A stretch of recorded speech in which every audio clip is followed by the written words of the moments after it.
आपल्यासोबत उद्धव बाळासाहेब ठाकरे शिवसेनेचे नेते चंद्रकांत खैरे आहेत।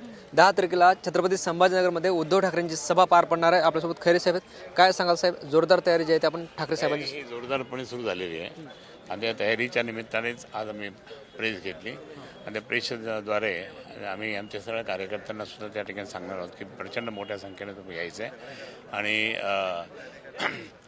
उद्धवसाहेब काय बोलणार, 11 तारखेच्या सभेच्या आधी उद्धवसाहेब इथे काय बोलतात हे सगळं कोण येईल।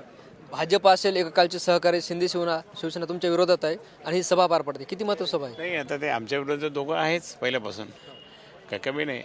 भाजप पण आणि हे आमच्या विरोधात आहे, त्या दोघांना त्या ठिकाणी भांडू द्या आणि तिथून आमचा विजय आम्ही प्राप्त करून घेऊ।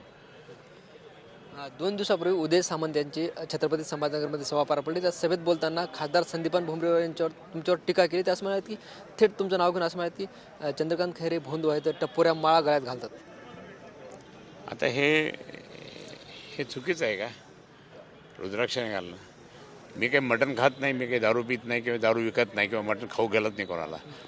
तो भुमरे घालतो, तो भुमरे फालतू हे म्हणा की फक्त बडबड करतो, काही करतो, त्याला मराठी वाचता येत नाही। आपल्या सगळ्या नागरिकांना त्या ठिकाणी दारूची दुकानं दारूच्या आहारी लावून टाकलं आहे माणसाने। मी पाणी देण्याचा प्रयत्न करतो आणि मग ह्या सगळं जर पाहिलं तर या भुमरेनी पूर्ण वाट लावून टाकली, पैशाचा वारेमाप त्या ठिकाणी कमाई करू लागला, सगळे जमिनी घेतले, मंदिराच्या जमिनीसुद्धा घेतल्या सगळ्या। आता जरा होऊ द्या, हे निवडणूक संपू द्या, मग एक प्रकार मी त्याचा काढतो आणि सरळ इन्कम टॅक्सला पद्धत देऊन टाकेल मी। जे पाण्याचा विषय आहे ते असं म्हणतात की एकनाथ शिंदेमुळे छत्रपती संभाजीनगरचा नाही, माननीय उद्धव साहेबांनी पाण्याची शुभारंभ आपल्या म्हणजे ह्या गार्डनमध्ये त्या ठिकाणी शुभारंभ झाला होता। तो शुभारंभ त्या ठिकाणी उद्धव साहेबांनी केला, कारण हा पूर्णपणे समांतर जलवाहिनीचा प्रकल्प मी आणला होता, काँग्रेसच्या राज्यातून आणला होता, फक्त 792 कोटी। आणि ते हटकून ज्यावेळेस काम मोठ्या प्रमाणात सुरू झालं, या भाजपाच्या लोकांनी त्या ठिकाणी MIMला पकडून ही योजना बंद पाडली, कारण नाव उद्धव साहेबांचं होणार होतं, माझं होणार होतं, शिवसेनेचं नाव होणार होतं, म्हणून त्यांनी केलं। आणि त्याच्यात गोड बंगाल काय केलं त्यांनी, 1680 कोटीचा प्रस्ताव केला। त्यावेळेस मुख्यमंत्री देवाभाऊ होते आणि देवाभाऊ मुख्यमंत्री झाल्यानंतर त्यांनी सगळं सुरुवात केली आणि हैदराबादला कोणता आमदार त्या ठिकाणी जायचा या योजनेच्या संबंधी चर्चा करायला, हे पण आपण माहिती घ्या।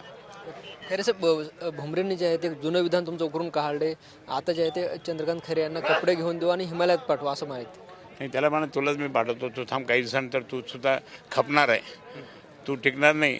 तुझ्या पाठीमागे ईडी इन्कम टॅक्सची लागलेली आहे, आता फक्त हे निवडणूक संपली की ते तुमच्या ऑफिसमध्ये येऊन तुम्हाला अटक करून घेऊन जाणार आहे म्हणा। तुमच्याकडे काय आहेत? आहे पुरावे खूप आहे माझ्याकडे, अरे सगळे पुरावे। आणि तो कुठे जाणार तडफडणार पाहून घ्या फक्त। आज जे आहे ते मुख्यमंत्री देवेंद्र फडणवीस संभाजीनगरमध्ये त्यांचा टॉक शो पार पडणार आहे। नाही, आमचा इथे सभा म्हणजे आमची जोरदार आहे। आता ती आज आणि काल म्हणजे आजपासून जी सुरुवात झालेली आहे सामनामध्ये मुलाखत, ती सामनामध्ये मुलाखत जरूर त्याच्यावर ते बोलतील, त्याला दुसरं काहीच काम नाही, विकासाचं काहीच नाही।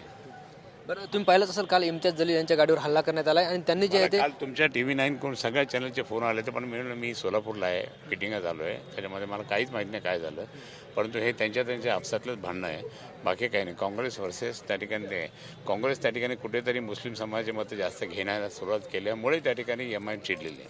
पण जलील यांचा आरोप आहे की जे शिंदे शिवसेनेचे मंत्री आहेत, भाजपाचे मंत्री आहेत, त्यांनी हे सगळं केले। हे 100% आहे। हे फक्त भांडण लावून त्या ठिकाणी कसं जातीवाद निर्माण करायचा हे सगळं त्यांनी तयारी केलेली आहे, असं आहे। आपण बघतोय आपल्यासोबत माजी खासदार चंद्रकांत खैरे होते, ज्या पद्धतीनं संदीपान भुमरे यांनी टीका केली होती त्यावर सुद्धा त्यांनी प्रत्युत्तर दिले आणि संदीपान भुमरे यांच्यावर माझ्याकडे पुरावे आहेत आणि त्यांना निवडणूक झाल्यानंतर ईडी घेऊन जाईल असा आरोप सुद्धा केला आहे। Camera person Harshal Nikam sir, Dnyaneshwar Londhe, TV9 Marathi, Chhatrapati Sambhajinagar.